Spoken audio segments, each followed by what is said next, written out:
Welcome to Building People, Companies, and Careers, brought to you by AccruePartners. I'm Amy Pack. And I'm Patty Comer. We're your host on this journey through the vibrant business landscape in the Queen City.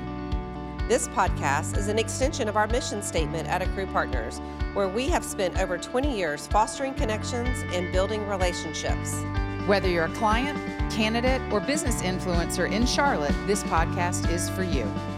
We are immensely grateful for your support throughout our journey, and now through this podcast, we're excited to share the stories that have defined our path. So let's dive in. Let's do it. Hello, everybody. Welcome back to Building People, Companies, and Careers, brought to you by AccruePartners. I'm Amy Pack, co-founder, along with my business partner, Patty Comer. Great. Thank you, Amy. Thank you, Ashleigh. Hey, everyone. We are very excited to bring you another great episode here at Accrue. We're passionate about connecting with clients, candidates, and leaders who are strong in the business landscape, not just here in Charlotte, but the Carolinas. So, Ashleigh, we're so happy to have you. That's right. Today we have Ashleigh Andersen, VP and Head of Talent at Credit Karma, and she also sits on the board of Junior Achievement. So welcome, Ashleigh. Thank you. Really great to be here with you both. Awesome. Well, Ashleigh, it's wonderful to have you on the show in our offices for the first time. We got to give you the dog and pony. We absolutely love being in South End. We've been here now 9 years. We're actually in the process of shopping for new office space and hope to stay in the South End area, but we'll see. But you can see we're all about building people, companies, and careers. And one of our core values, invest in relationships. I just wanted to thank you personally for caring about Amy and I and caring about our business. I think most people who choose to do business with Accrue see the passion, that we're not a transactional firm, that there's a lot of passion around talent and doing good things in the community we live. So thank you for being with us today and look forward to sharing the story. Happy to be here. So great. So, we've had an opportunity to learn more about your journey and the Credit Karma journey, if you will, and you certainly had a big instrumental part in bringing the organization to Charlotte. And I think it's one that a lot of people would like to hear about. So why don't you share that with the audience? Yeah. So I've been at Credit Karma almost 6.5 years, which I cannot believe. I spent probably the better part of a decade working in the Xbox and games industry. And after I left that, I really decided I wanted to focus on mission-driven companies where my skills could be used to actually make a difference in the world. So my first kind of foray into that, I worked for a company called Climate, and they build a tech platform that helps farmers optimize crop production. Oh, wow. I did that while working from Charlotte, but that location was actually in the Bay Area, and I would travel a lot. I was very happy there, but a previous boss, who was our chief people officer, her name is Colleen McCrary, she called me and she said, "Hey, I've recently gone to Credit Karma, and I need a head of recruiting. I need a head of talent. Are you interested?" And I was like, credit scores? That sounds super boring, but okay, I'll come talk to you. At that point, they had an office in Market Street in San Francisco. They had a small office in Culver City and 30 people here in Charlotte. So when she called, she was like, "There's an office in Charlotte." And I was really surprised to hear that because, my job as head of recruiting at tech companies is to actually know where tech companies are located. And she told me that they had done all that they could to really suppress information being out there about Credit Karma having an office here in Charlotte. But long story short, my first conversation with Credit Karma was actually with Ken Lin, our founder. He told me the story of how he came here as an immigrant, as a 4-year-old child, and watched his parents struggle to navigate the finances and dealing with banks and getting loans. And it really impacted him. And so his mission and vision was to democratize financial information so that everybody could find financial progress. That was the only conversation that I needed to have. And so Credit Karma was the place that I landed. Again, we were only 30 people here. And I really pushed Ken and Colleen to believe that we could build Charlotte into a much bigger location, explaining how much technical talent there is on the I-85 corridor between Atlanta and Washington, D.C.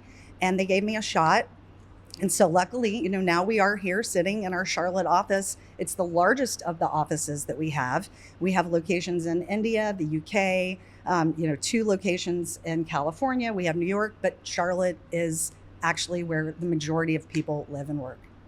What's the mix of employee population? I know we've supported your fraud area engineering, marketing. How would you describe the makeup of the workforce that is here? I know you're tech and you're fintech, but what does that actually look like? It is everything. So any position that we have at Credit Karma, we actually have someone in that role in Charlotte. So we have not just found financial services people to work in finance.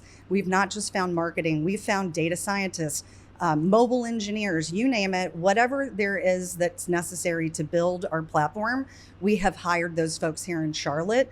And we've proven that not only can we hire those folks here, retention is actually better in our Charlotte office than other offices because we are such a premier place to work here. And so we found it very easy to hire whoever we need here. I mean, that has been the case, being an extension of recruiting for you.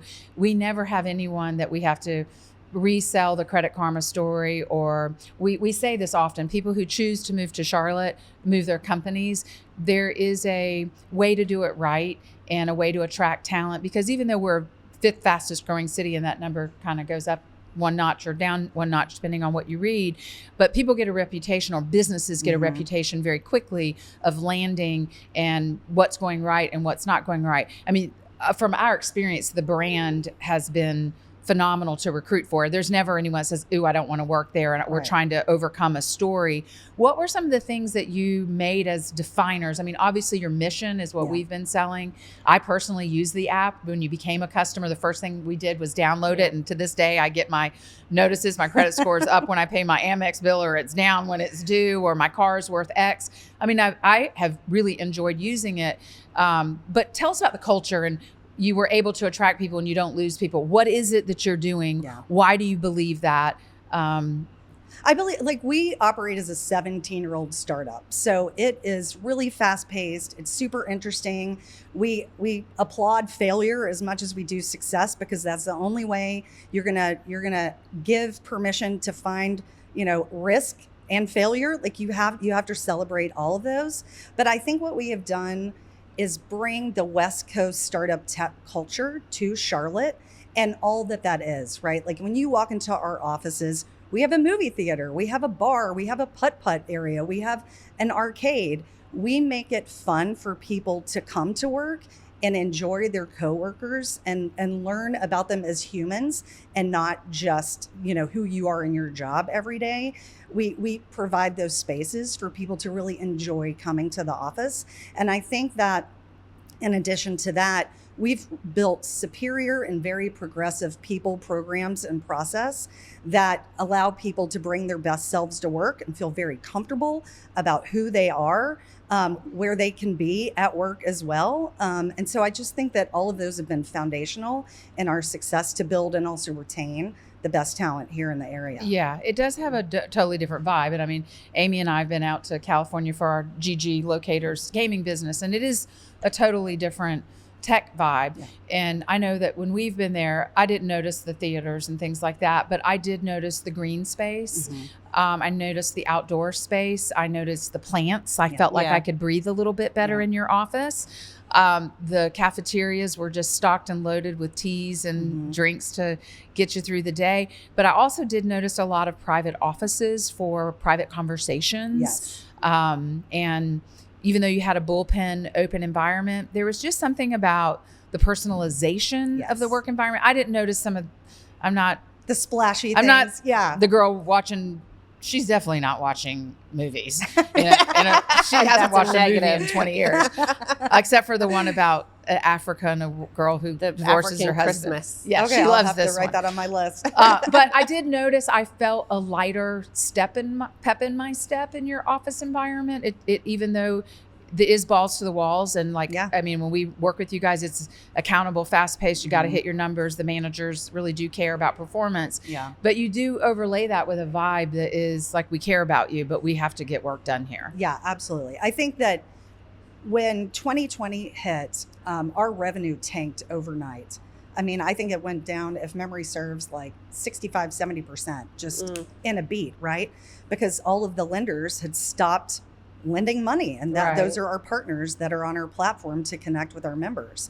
And so our leadership team decided to prioritize people over profit And rather than doing mass layoffs, I spent the better part of 4 months finding more than 100 people new jobs at Credit Karma, things that they could do to build meaningful work for our members, but also, keep them on a payroll and have them have their benefits. And I think that when shit goes sideways, a lot of companies stop really living their values. And I think that in times that are tough, when a company lives its values and shows that, hey, I'm going to prioritize my employees over profit, that also, gives you a lot of belief in your company as an employee, that they're doing everything they can to go right by you.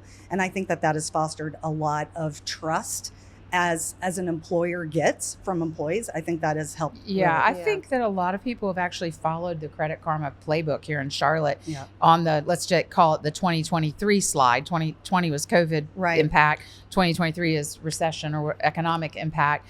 A lot of companies have retained the talent and recruiting people into other positions so they don't have to go back and hire again at what I'm going to call inflated compensation, although compensations has been pretty inflated over 2020 to 2022-ish. Yeah. So when you started and you were bringing the company to Charlotte, hiring in Charlotte, that's when the pandemic hit. Mm-hmm. You were keeping people over process.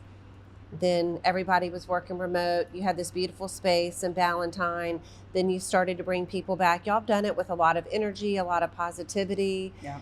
Share us with us some of the tactics and things that worked for you to keep people engaged and not be so resistant to that, because we get calls often. Yeah. What are other companies doing? We're challenged. We're fighting this. We're having headwinds. Right. What would be some advice you would provide others?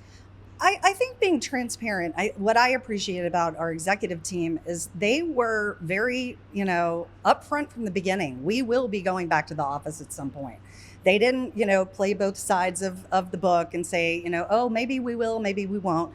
They were very clear from the beginning, when it's time and when we're able, we are going back into the office. But they also built in a lot of rituals and community events to draw people back to remember why it was so great to be together and build community and build relationships. Because at the end of the day, we all are really productive, or at least a lot of people are, when you are in tech. Like, it is a fast pace, whether you're in the office or at home, but it was intentional and done with like such finesse to show people why it's so important to be in person, that we were able to find success. Now, believe me, we had some people who decided to opt out because, they got a dog or a bird or whatever during COVID, and they didn't want to leave that bird during the day.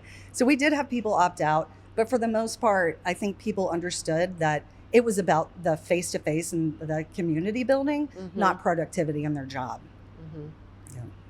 Yeah, I agree with that. That is just the overarching culture component. And then I do worry about our younger people who aren't in an office and they aren't building their friendships and the relationships, because I wouldn't have my relationship with Amy if I didn't meet her in my 20s. Right. So I do really worry about the socialization, early talent or early career. If you're not meeting Colleen, your old boss, and you're a young person, you're not growing your career. And maybe it will look different and generationally, I don't understand, but I do worry a lot about the overarching preference of remote. It is work for a reason. It is a 4-letter word. It's work. It's work. It's a good 4-letter word, though. We have to pay for our cars and our houses and our kids' college and stuff. So but I counsel a lot of early in career people when they're, toying with this fully remote or hybrid. And I just explain, like, hey, if you're a senior individual contributor, great. Take that fully remote role, because you're not managing people. You have your work. You're not growing really, right? Like, you're the expert in your field. But if you're younger, you do pick up a lot just from water cooler talk and passing and hearing conversations. You pick up so much from that I'm with you. Like, I think especially for early in career people, prioritize finding a job where you enjoy going into the office with the people that you're learning from, because I feel like I heard this from a friend at work. There's 3 parts of your life, right? There's learn, earn, and return. And it's so important in that learn part that you're around people you can learn from. Yeah. Yeah. I was talking to a CEO client of ours the other day, and he said, they were having a hard time getting people back in and back to this learning. And he ran into someone who chose to be in the office 5 days a week. He had a conversation with someone he wouldn't have normally had a conversation with because of from his level to where they were.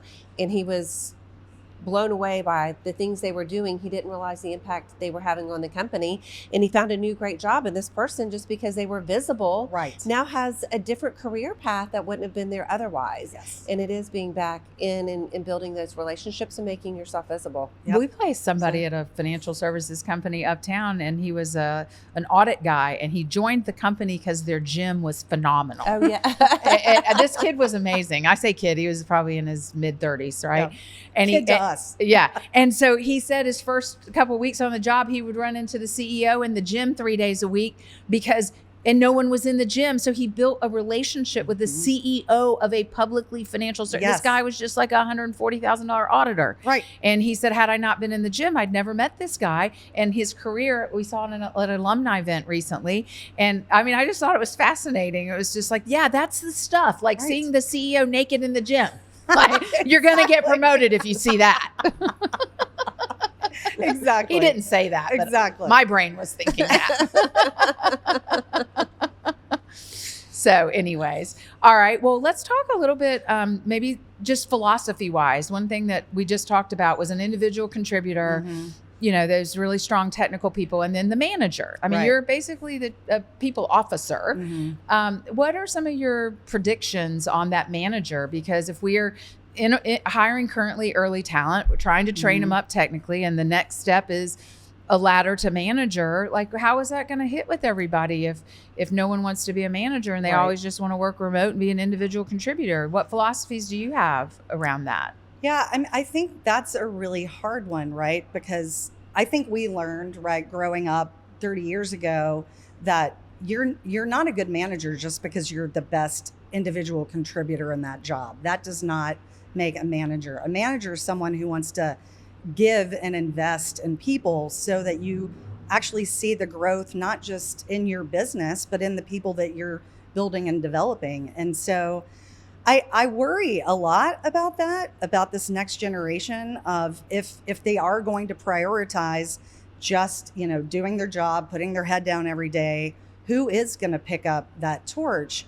and build the next group of leaders for the companies, right? And I think that it goes back to we have to make sure that people feel invested in so that they do want to pick up that torch. You're like, I want to give back, like what we were talking about, Colleen. Colleen has invested so much in me. And so the best thing that I can do for that relationship is to pass on that love and care of building and developing professionals. And so my hope is that the 30-year-olds that are working for us now see the impact that leaders have had on them and their career, and they want to return and do the same thing for others. Yeah. But I think it only comes with the human connection. And so, I think I've explained to you, I worked before Credit Karma, I worked in remote for tech companies my entire career.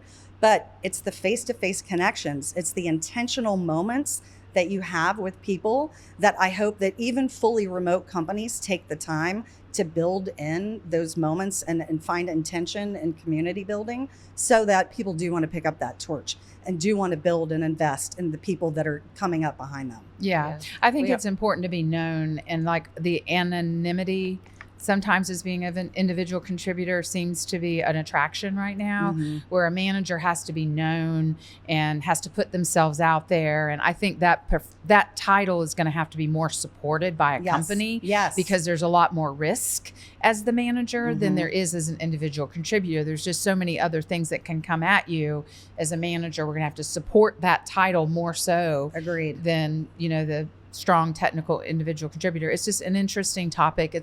I've seen it all over LinkedIn feed and managers, and the fact they're the most needed title right now. And it is such a hard job, right? Like I have a leader on my team, and he's been with me for 6 years, and part of his journey because he does have a heart of gold. Like, we call him the grandpa of the team because he's my age, right? So there's people on our team that could be my child, but you know, coaching him into understanding that having a hard conversation is actually a form of love, and that you're giving this person direction on how they're not showing up in the way that they should. It's not you being mean. Right. It's you really, I mean, I overuse, but feedback is a gift.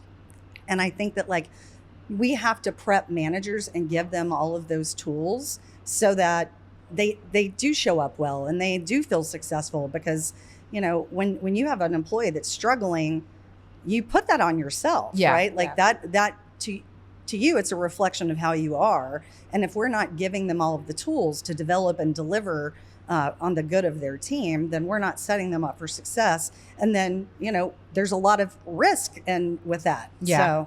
Yeah, I think a lot more training around how to provide feedback in a way that's not, and we're a feedback rich environment. We talk about that a lot at Accrue, and people say, if you're going to work here, these women have a lot of brass tacks. Yes. Like we just give feedback, and it is, I've never thought about it. It is meant to be from a place of love. Sometimes it comes off very direct or can be harsh, but I think we're raising generations of fear to give feedback. I mean, it used to be when we had Accrue, we'd say, good, bad, or indifferent candidate, Ashleigh, we're going to tell you why you didn't get the job. Right. I can't do that anymore. No. Likely, good, bad, or indifferent. Ashleigh was just a better selection than Amy. I'm sorry. It just, you were the number two. Right. Used to be, we could say, well, in the interview, you weren't really prepared to discuss chat or AI. Therefore, you didn't get the job because you weren't prepared. Now you say that, the candidate kind of, you know, gets upset with you. So now we just take this low level feedback. You didn't get the job. And it's really sad. Yeah. But we're just having to modify because you're scared to give feedback. Right. But if you give it from a place of love, I think that's maybe a different way. We're just going to have to support the upcoming generations on more classes about how to give feedback in a loving, rich way, or when to keep your mouth shut and choose a nondescript way. Right.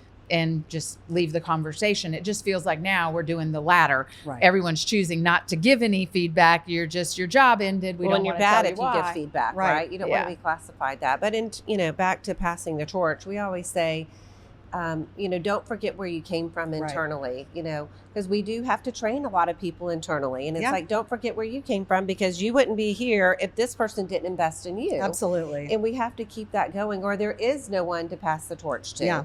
I think too, we have to be we have very progressive people practice. And when I talk about these things, a lot of HR professionals who have been doing this for, decades, their eyes get wide as saucers, because we don't do performance reviews. That is not a practice that we have. Exactly. I think it's great.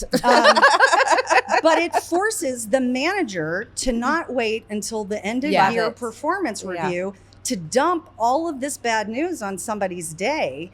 It is a forcing mechanism that you have to have these constant conversations. It is not a once a year conversation. We have quarterly karma convos where it is essentially like a very framed conversation about how things are going, but you're not waiting until the end of the year to dump it on a performance review where you get a 5% of your 15% bonus target, and you had no idea the full year that anything was wrong. Right. And so I think that as HR folks, we do have to take a look at these practices that have been in place for decades and ask why. And are they still applicable to the way that we want to operate and build our people, processes, and systems? I mean, I think people would an annual review just seems like a concerted effort of getting all this feedback and dumping it at once. Who wouldn't want 4 good quality check-ins? And every November, your company's going to do annual incentive raises or whatever. I think that's a much better. I know we even struggle with that internally. We did November, everybody was at November. That didn't work. And then some people didn't get enough feedback throughout the year. Right. So I do think there's a lot to be said. When you use the word progressive people practices or policies, that one spoke to me because it's not kind of a being it is a daily thing we're up against as a right. manager. What's some other things that when you say progressive people practices? I mean, I like how that sounds, and I felt it while I was there. Yeah. And I know I see the types of people. I think with all of our placements, we've had maybe 8 or 10 people go full time. Yeah. They've been You guys have done a really good job promoted for that with us. But what are some of the other people practices that make you such a magnet? You have zero turnover. Right. Yeah. Our attrition is like nothing. Yeah. What's funny is that when Colleen joined Credit Karma in 2018, she spent 100 days and had 100 conversations with different people in the business, every level, individual contributors early in career, all the way up to her peers, to talk about like what is going well, what's not going well. So one of the things that she uncovered is nobody understood how they were paid. They didn't understand where the data came from. The managers were not given any context as to why these numbers were where they were. So she and the then head of Total Rewards at that time, a guy named Brandon, decided to implement role-based pay, which is really unheard of. Everybody throws around pay equity, and then they have their own flavor of that. Role-based pay truly is that if Amy and I are both senior software engineers in Charlotte, we are paid the exact same, base pay and equity grant. Nothing is different. And when we did that, there were, I think, 800 of us at that point, and we determined that, believe it or not, there were 400 different jobs at Credit Karma. And so they priced out every single one of those jobs and made the adjustments. If memory serves, it cost us $15 million to make these adjustments. But you would not believe how easy it was for people to then understand, this is how I'm paid. This is one less thing that I need to worry about. Yeah. We do market reviews twice a year. So we take a look at how much a senior software engineer is paid. And if there are adjustments, we will raise your pay. And so that way, if you decide to join Credit Karma 6 months after I do, I don't have to worry that you're making more than I am because you started after I did, or maybe you're a better negotiator. And so with this pay practice, our attrition has plummeted because people know they're paid fairly, and they know they're paid market rate.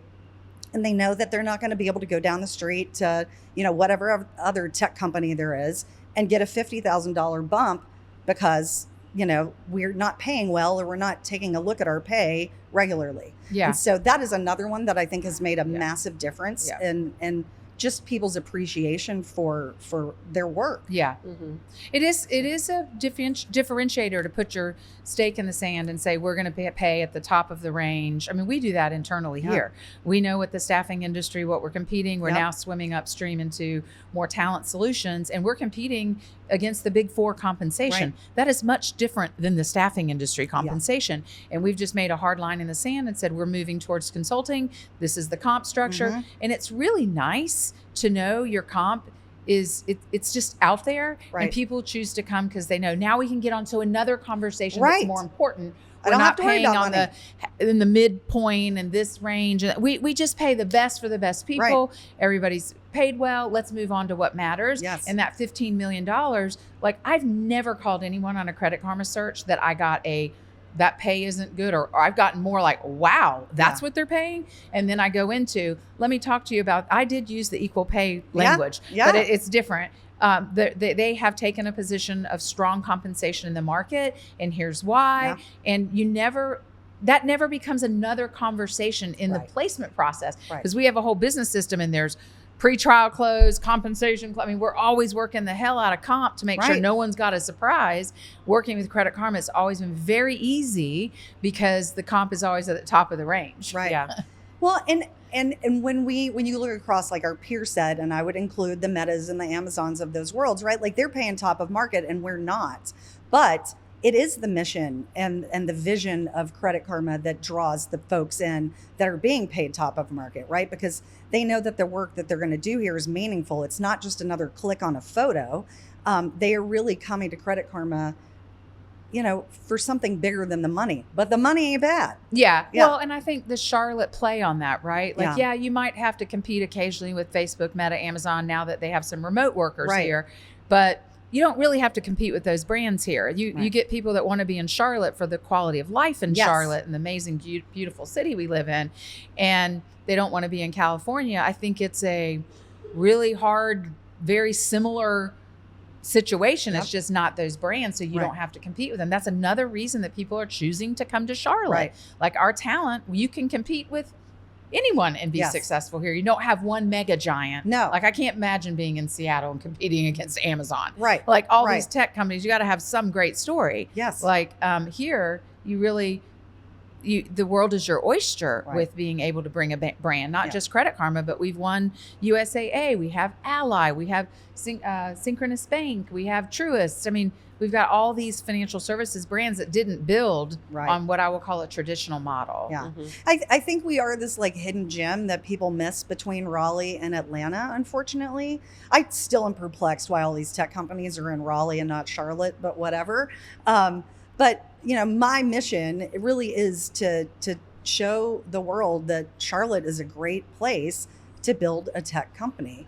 You know, we've done it in the last few years. You know, Charlotte's now our largest office, and you know, 5-6 years ago, I was told, and my partner Andy Jenkins, who is kind of the founder of the Charlotte office, we were all poo-pooed like, "Oh, you can't hire there," and we were like, "Give us a shot. Like, we will prove it," and we did. Yeah, it has been an amazing story. Yeah, absolutely.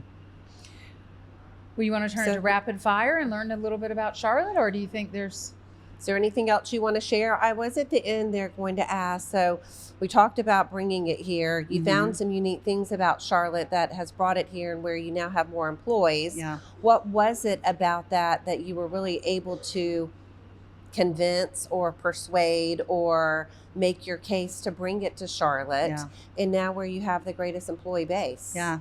Well, I remember like having multiple conversations about, you know, there is a reason that no tech company has been able to get me to move back out to the West Coast, because Charlotte's quality of life is really unmatched in terms of what all the city can offer, quality of life, cost of living, all of that.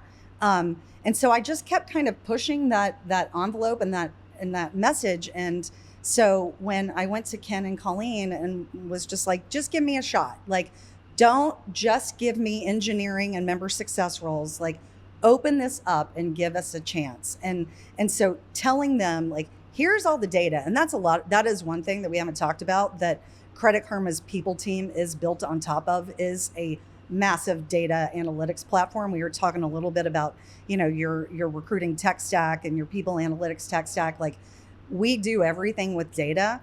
And so when I took the data about how many graduates in computer science and data science and engineering there are in the Southeast region, how these kids and students prefer to stay in the Southeast, they will move to a New York or a San Francisco for a job, but a lot of folks want to stay close to home.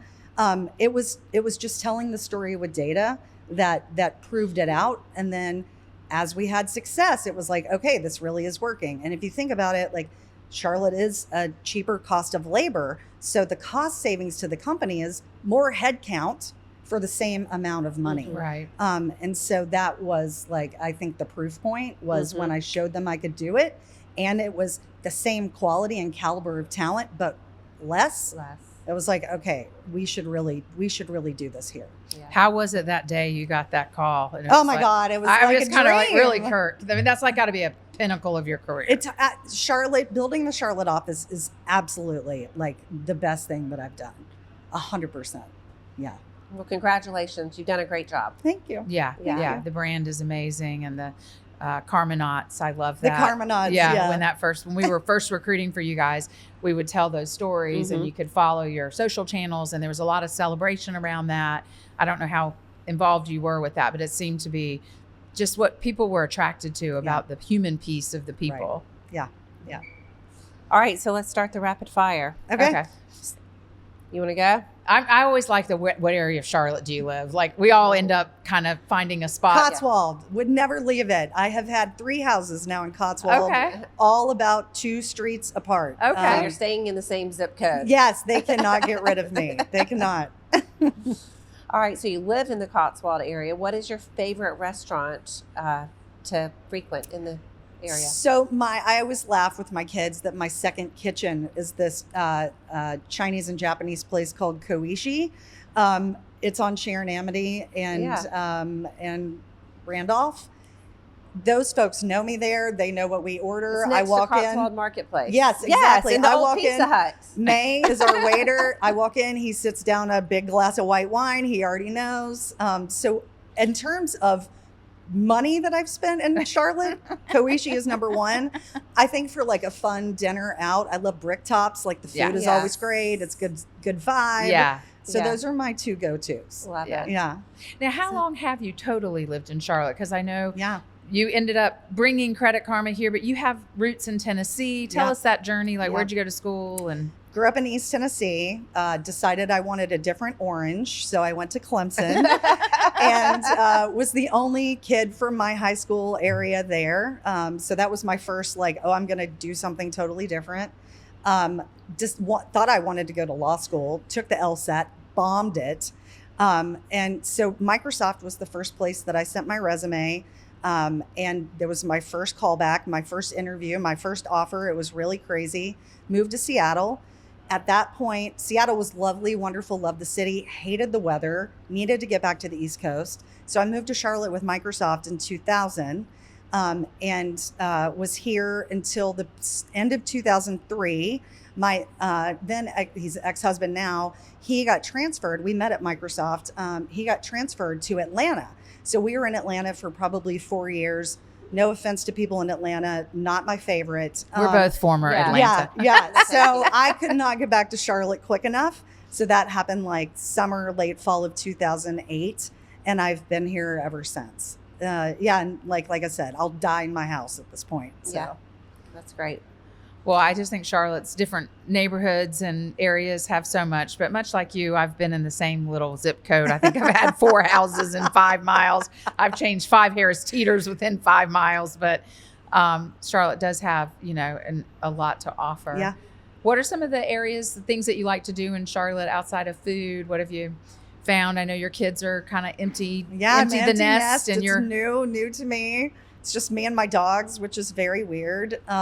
I have an incredible group of women friends that we call ourselves the Village. So we do a lot of travel together. I love art. My kids laugh that I've turned my house into an art studio, art gallery. So I think I love to do some painting. I love outdoor stuff, hiking, biking. Those are right. We just have so much to offer. Yeah, Charlotte has everything. Yeah. I think the one thing that keeps me here is the airport. Oh I mean, God. it's like I moved here in 95 from Atlanta, and I did the same thing. Mm-hmm. I tried to go back one time and was like, get me the hell out of here. But it is kind of interesting because Charlotte does have, unfortunately, some of the same attributes, the growth. And I know when we go back, we laugh and we're like, what the hell? They put another building up and where'd they find the space for it? But they keep, building. But I think Charlotte's airport just has so much to offer. Just so you can get anywhere, anyhow. It doesn't matter. It's easy to get to, and it keeps growing. I do think it's been an attraction for a lot of our corporate offices that are choosing Charlotte. Yeah. It's like we can get people. We got a client moving up here from South Florida to get away from hurricanes. They needed a fast airport. Yep. Our airport is amazing. I mean, last time you've been in Atlanta, you're going to be lost and missed your flight. Right. No, I only fly American because it's, it's the Charlotte hub and direct flights everywhere. I flew Delta a few weeks ago because I was just doing quick from Seattle down to LA, and it was a fine experience, but I'm like, I'm not getting any miles here. They're going to be worth my, Yeah, you do get married to American Airlines when you're here. You do. You do. Absolutely. Well, we can't thank you enough. Oh, this has been wonderful. Thank you both. I think we've been doing business since 2020. It's the first time you've been in our offices. I know, it's crazy. Because COVID hit, nobody came here. You have orange. Hopefully orange in the new space as well. Yes, we're sticking with the orange. Stick to the orange. A lot of people like the color orange. They like to copy us, but that's for another conversation. I mean, it's nice to be admired, and I'll take it for that. That's right. But thank you both. And thank you for all that you've done to help us build Credit Karma. Yeah, I appreciate it. Thank you for the partnership. Yeah. Awesome. Thank you, Ashleigh.